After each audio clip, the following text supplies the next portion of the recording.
high school. He really is, obviously it indicates the mindset that he has. There is a famous wrestling name who's refereeing. He came all the way from Harrisburg.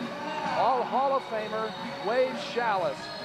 More pins, I think, than anybody in the history of wrestling. Oh, he could pin him from any which way, too. He was always dangerous. Very colorful. Now, there's another colorful man, Dan Gable, who pinned him also. Sending out his 118-pounder. This ought to be a great one because Akin is ranked number 2, but Mena of Iowa is ranked number 8. So many times in this series, we've seen the 118-pound class go in an upset one way or another. It sets the tone. We have a lot of people here on a beautiful day, quite a bit of sunshine, and the crowd is actually late getting here because it was just kind of nice to dawdle outside. There's a high crotch move by Akin, one of those, a nifty high crotch, but can he turn it into a takedown? Yes.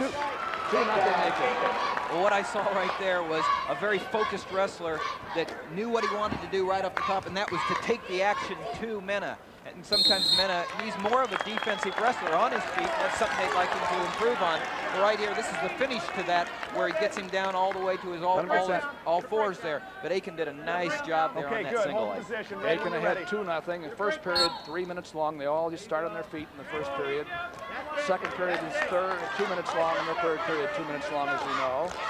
Wade Schallis, the official, as usual for our referees, has a microphone, so you'll be able to hear him talking to the wrestlers and also to the coaches who might want to come out and discuss things with him, as they occasionally do. Akin riding with a tight waist and a near arm bar. You know, one thing I've noticed about Akin this year is that in the past he's had a tendency sometimes to let up and have some lapses. I have seen him be more focused this year than ever in his career, and he just seems like he doesn't have any let-ups, and we've talked about this before. That's what makes the difference between the national champion and the runners-up, or those 2-1 those that can get in there with no let-ups.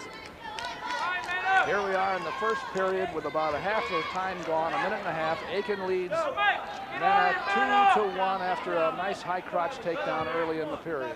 We saw there Mena was able to stop the shot by Akin this time. He's good on as far as defensive wrestling, and Coach Gable would like him to come along with his offense and take the shots himself.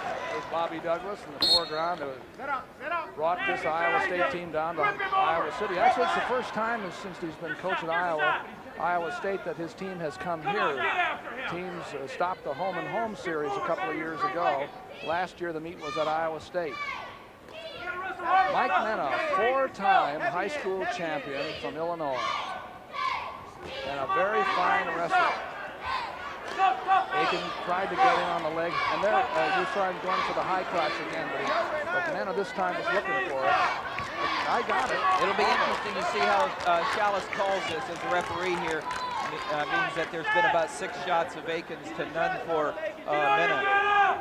There's a shot by Mena on the edge of the mat, but a high front headlock counter by Akin kills that one off with about 30 seconds to go.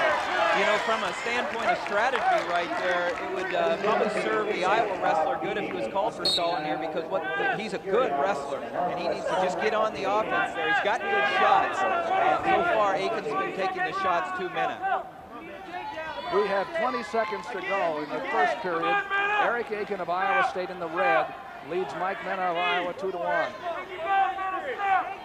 We're just starting. There's a nice shot by Mena, but Akin, with his experience and his quickness, was able to stay faced off on it.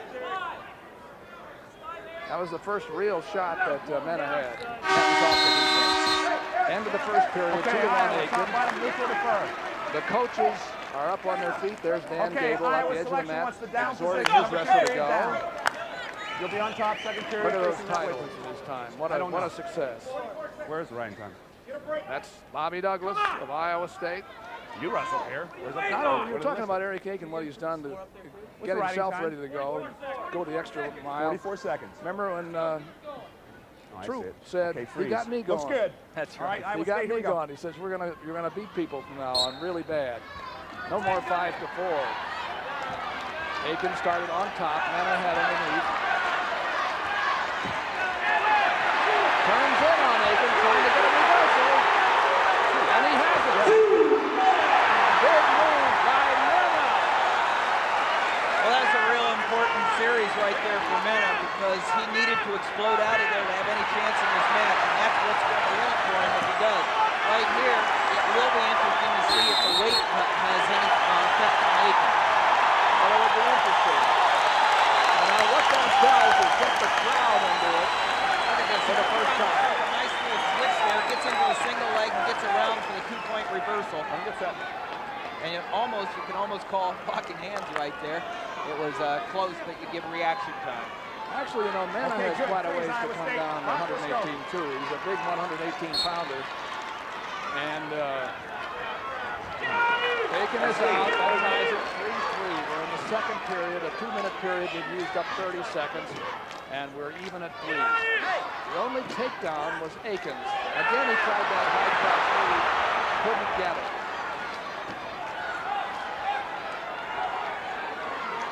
Tie up on the feet.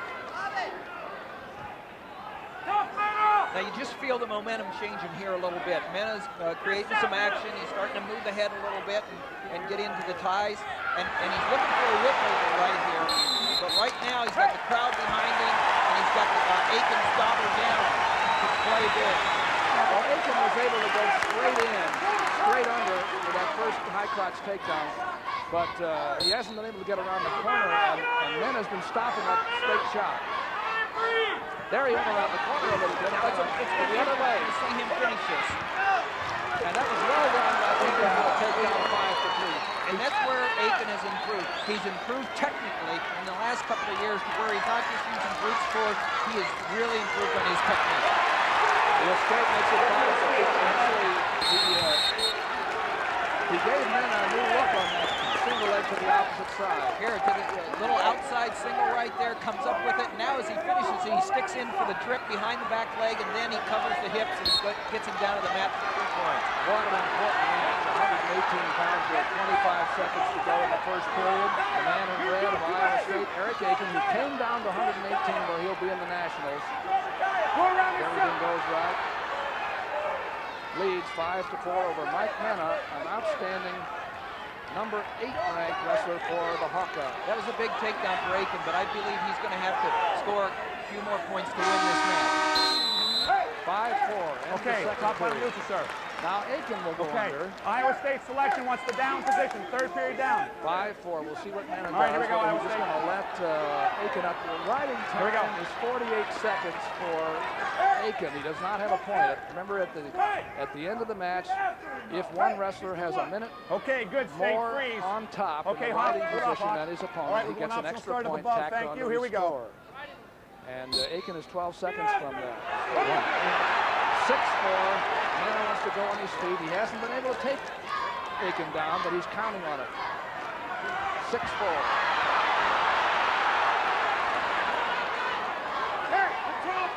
And we'll see who's ready in the third period. That's right.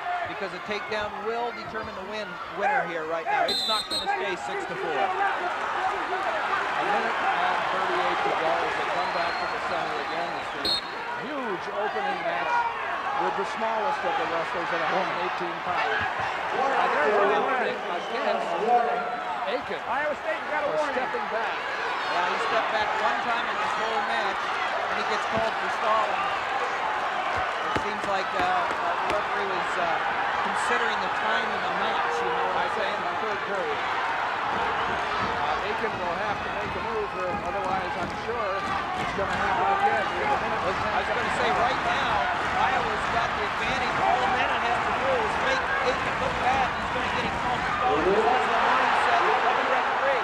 Not necessarily fair, but that's the way it's going to happen. Mena, if he just mix it up and get after it, he's got it going. Akin was not able to reach, but he did make the shot. Akin needs a shot again here. And obviously so does Mike Mena. Mike Mena, all he has to do is make him look bad here, and there's going to be a point his way. 6-4.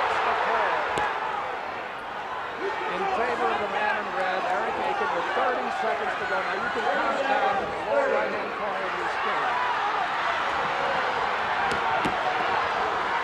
Akin has been warned. Now he goes under, gets caught in a front headlock, but clears himself out. So now there's very little time for Mena to score. Front headlock.